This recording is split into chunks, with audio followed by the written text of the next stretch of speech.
Next news. భారీ వర్షాలతో Hyderabad Mumbai national highway 65 రహదారి దెబ్బతిన్నది. లింగంపల్లి నుంచి సంగారెడ్డి వరకు దారి పొడవునా రెండు వైపులా కూడా అడుగుకు గుంత ఏర్పడింది. సంగారెడ్డి పోతిరెడ్డిపల్లి చౌరస్తా వద్ద ఫీటుకి పైగా ఏర్పడ్డ గుంతతో వాహనదారులు ఇబ్బందులు పడుతున్నారు.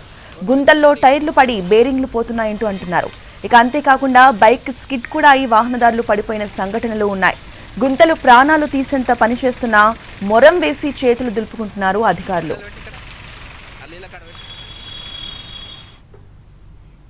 జాతీయ రహదారిపై ఏర్పడ్డ గుంతలపై పూర్తి వివరాలు మా ప్రతినిధి శ్రీనివాస్ అందిస్తారు.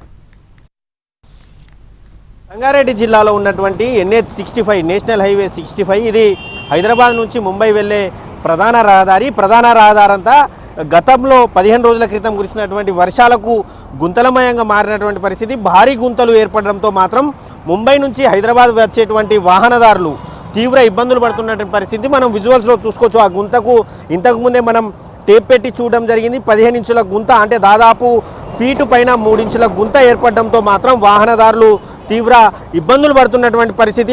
ఎటువంటి ఇబ్బందులు పడుతున్నారు ఏంటిదనే విషయాలు వారిని అడిగి తెలుసుకునే ప్రయత్నం చేద్దాం. చెప్పండి, మీకు ఎటువంటి ఇబ్బంది ఉంది దీనివల్ల?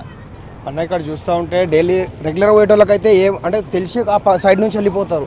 కానీ ఇప్పుడు కొత్త డైలీ హైవే పైన డైలీ కొత్త ఈరోజు వచ్చిన వాళ్ళు రేపు రారు. సడన్గా వచ్చిన వాళ్ళు అంటే వాళ్ళు ఆటోమేటిక్గా పడి కింద పడితే నుంచి వెహికల్ వస్తే వాడు చనిపోవడానికి తప్ప వేరే ఆ స్కోప్ కూడా లేదు. కాలు చేతులు ఇరిగిపోవడమా ఇంకోటి అటువంటిది ఏం లేదు. అందు గురించి వెంటనే చర్యలు తీసుకోవాలని కోరుకుంటున్నాం. చెప్పండి, ఏమైనా ఇబ్బంది ఉందా? ఈ హైవే వల్ల ఏమైనా ఇబ్బంది ఉందా? చాలా ఉందన్న. మేము ఇక్కడనే ఉంటాము, మేము కూడా ఇక్కడ లోకల్లే కాబట్టి చాలా ఇబ్బంది ఉంది. ఇంతలా ఒక 1 వీక్ బ్యాక్ కూడా మేము కంప్లైంట్ చేయడం జరిగింది రోడ్ హైవే వాళ్ళకి కూడా. వాళ్ళు మామూలుగా వచ్చి దానిలో మట్టి వేసి వెళ్ళడం జరిగింది కాబట్టి దానిలో ఇంకా ఏదన్నా కంకర అది కూడా వేసిరుగా అక్కడ కూడా మీరు కూడా చూడండి. అసలు ఏం వేసినా కూడా సెట్ అవుతలేదు కాబట్టి కొద్దిగా చర్యలు తీసుకొని ఏంటంటే మంచిగా నీట్గా వేస్తే ప్రజలకి సేఫ్ ఉంటుంది, తిరిగే వాళ్ళకు కూడా సేఫ్ ఉంటుంది. కాబట్టి ఈ హైవే పెద్ద హైవే కాబట్టి చాలా వెహికల్స్ ఒక 100 వేలాగా రోజు వెళ్తూ వస్తూ ఉంటాయి.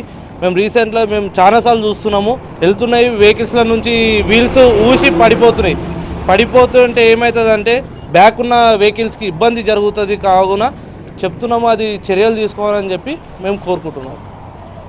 ఇది మొత్తంగా చూసుకోవచ్చు. ఆ రోడ్డు ఏదైతే ఉందో, ఆ గుంతబడ్డటువంటి రోడ్డు ఏదైతే ఉందో ఆ రోడ్డు మాత్రం ప్రమాదకరంగా మారింది. దాదాపు 15 ఇంచుల గోతి అంటే దాదాపు భారీ స్థాయిలో గోతి పడడంతో మాత్రం వచ్చేటువంటి వాహనదారులు మాత్రం ఇబ్బందులు పడుతున్నటువంటి పరిస్థితి.